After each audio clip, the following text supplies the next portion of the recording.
So I had the privilege to do research here at the Thomas Mann House for 3 months over the summer of 2025.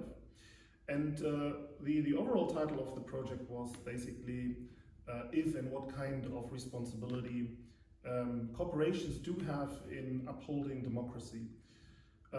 This is kind of a tricky topic, especially in our days, in our heated times that we live in. The thing is that the whole endeavor started 2 years ago, almost 2 years ago, when one could see a growing expectation of people vis-a-vis the economy to stand up, to speak out in favor of democracy and to do something, to invest more into our social inclusion and democracy. So there was this growing expectation, well, on a normative basis, I share this expectation. On the other hand side, it left me kind of frustrated because it was not defined what this is exactly means. So what exactly are corporations supposed to do? What is the management dimension behind that? This was basically the starting point of my project 2 years ago. In the meantime, things happened, obviously. So how did it evolve? I would say two things. On the one hand side, it was very intriguing to see that this topic, like business and democracy, is actually a very well-developed topic here in the US from an intellectual standpoint. So one observation was that there are plenty of universities and academic chairs devoting their time and their mission exactly to that topic, business and democracy. And this is something I haven't seen in that density in Germany. So it was great to see the intellectual exchange on that topic. On the other hand side, it was definitely one observation to see that many corporations do shy away from dealing with that topic. And so it was a tricky thing, but I could come up with concrete results, and I'm very happy to also present them at a conference in Washington, DC next week.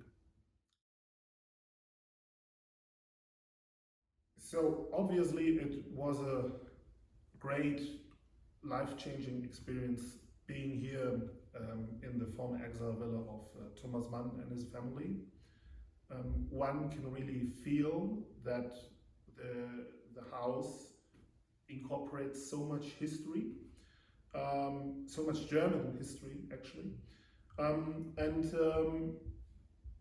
So on the one hand side, I'm super grateful that the German government has decided to not only buy this house, but also to make it to a transatlantic hub for dialogue and discussion. And this makes it so special to have the chance and the privilege to live and work here in this spot. And I had this very transcendent experience when I sat on the patio. It was already night, it was dark, and I could literally listen to the silence, and somehow it really felt special that there is a kind of a spirit that continues to live here in this house. I cannot further describe that feeling, but it was definitely a special feeling that I could feel on that day, and overall it's a unique place where working comes together with living in this wonderful house, and I'm very, very privileged and thankful for having made this experience. So I would say my topic is very, very much attached to the overall theme of across boundaries for two reasons. So number one is, and me, myself personally, I have a business background, and the topic at stake is also business related, obviously. And if we look on the business world, I would say it is one of the most globally integrated sectors that you could think of. So across boundaries is in a certain way the DNA of the economy. That's number one. Number two is, when I started thinking of this project, my initial thought was also to come to the US because in so many regards, in so many business regards, the United States is home to new thinking, to new ideas, management ideas, to new business trends that basically emanate from the US, either from business schools or from multinational corporations which are headquartered in the US, and then spilling over to the rest of the world. That was definitely part of the reason I applied for the Thomas Mann House, to see how American companies are dealing with the question of business and democracy, and to see in the light of across boundaries what we in Germany or in Europe could learn from that, or if there are also things that we could do better in a European-German business context.